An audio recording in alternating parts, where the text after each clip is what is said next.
kerja kami. Perkenalkan, nama saya Fauzi Rahman, nomor absen 12. Saya Rizky Aditya Zaman, absen 29. Saya Muhammad Maulidani, absen 19. Saya Mardhani Firdausi, absen 33. Saya Farisya Putri Syarara, absen 10. Saya Amelia Madrua, absen 6. Saya Farisya Karoma, saya Aisyah Tana Iskopa, nomor absen 2. Saya Surya Adam, nomor absen 25. Pengaruh pasar online dan perkembangan teknologi terhadap saluran rantai distribusi. Dengan adanya e-commerce, produsen dapat langsung menjual produk kepada konsumen tanpa melalui perantara, seperti distributor atau pengecer. Yang kedua yaitu efisiensi logistik, yaitu memungkinkan produsen dan pengecer mengelola stok dengan lebih efisien, mengurangi biaya penyimpan dan waktu pengiriman. Ketiga, ada yang rawan pasar yang lebih luas, di mana pasar online memungkinkan perusahaan menjangkau konsumen di herbaksi wilayah geografis yang sebelumnya sulit dijangkau dengan saluran distribusi tradisional. Dampak positif dan dampak negatif bagi pelaku ekonomi. Dampak positif bagi pelaku ekonomi yang pertama yaitu pengurangan biaya operasional, yang kedua jangkauan pasar yang lebih luas, yang ketiga inovasi dalam produk dan layanan, yang keempat transparansi dan akses informasi, yang kelima peluang bagi usaha kecil dan menengah atau UKM.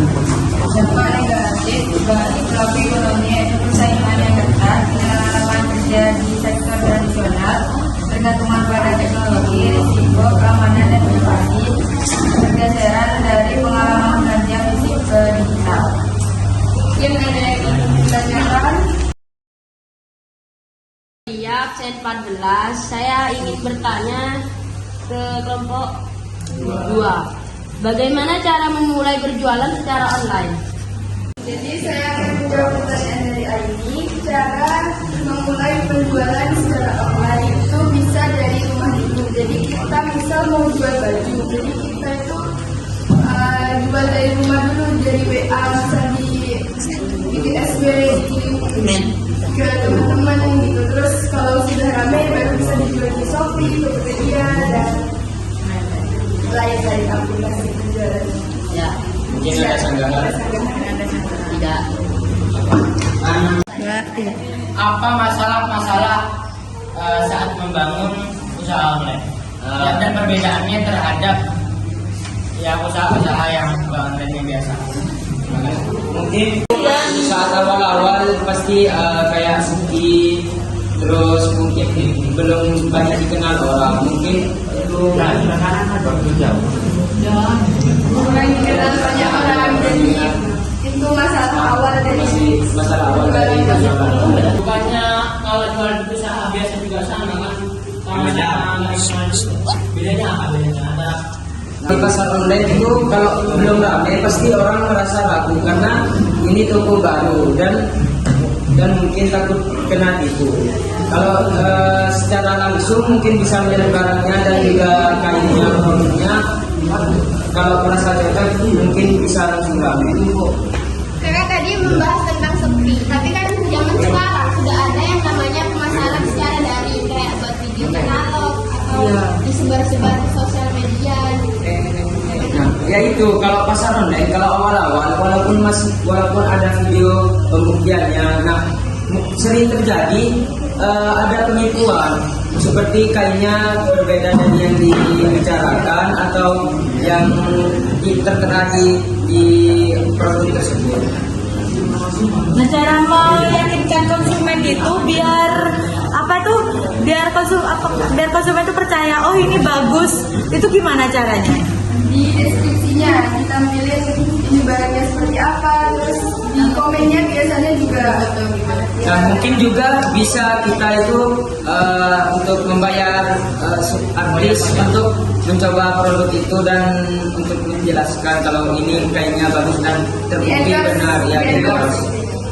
Tapi kalau usaha baru kan mestinya modalnya juga nggak terlalu banyak. Terus gimana usaha?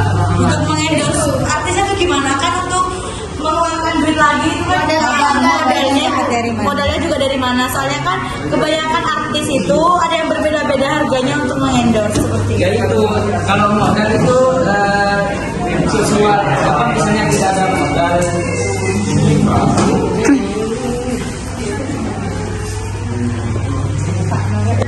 Namanya buka usaha itu kan pastinya butuh modal yang besar ya. Jadi dari awal itu kita pastinya sudah menyediakan modal yang besar untuk mengendorse atau untuk bahan-bahan yang Yang buka usaha kan nggak cuma orang kaya. Terus kalau kurang mam. Bisa menyiapkan dari awal. Kalau belum siap untuk menjual online, ya jangan dulu karena misalnya kekurangan modal ya itu bisa sering terjadi bangkrut. Kalau jual barangnya itu kurang laku terus gak lancar, itu apa ada saran dari kalian? dan kualitas kain yang digunakan itu kan pasti terkenal dan itu bisa untuk menyatukan pembeli untuk membeli atau tertarik kepada barang yang kita jual. Saya di pertama, saya nomor 17. Saya akan menceritakan tentang pasar online. Jadi manusia sekarang banyak yang mengenal pasar online ini dan terbukti sangat berpengaruh ya ke manusia sekarang. Nah, saya menanyakan apa yang terjadi jika manusia tidak mengenal atau tidak menyentuh pasar online ini? Apakah akan terjadi hal yang positif atau negatif? Kalau terjadi hal positif, coba berikan alasannya. Kalau negatif, dan juga beri alasannya. Terima kasih. Jadi saya akan menjawab pertanyaannya Iqbal, apa yang terjadi jika manusia tidak mengenal atau menyentuh pasar online, berikan dampak negatif dan positif serta alasannya. Yang pertama yaitu dampak positifnya, jika tidak ada pasar online, maka pasar-pasar tradisional akan ramai seperti dahulu. Nah, karena adanya pasar online ini, dampak negatifnya yaitu pasar-pasar tradisional menjadi sepi dan kurangnya peminat. Karena banyak sekali orang-orang sekarang malas untuk keluar rumah dan lebih memilih untuk membeli barang online. Mungkin ada sanggahan?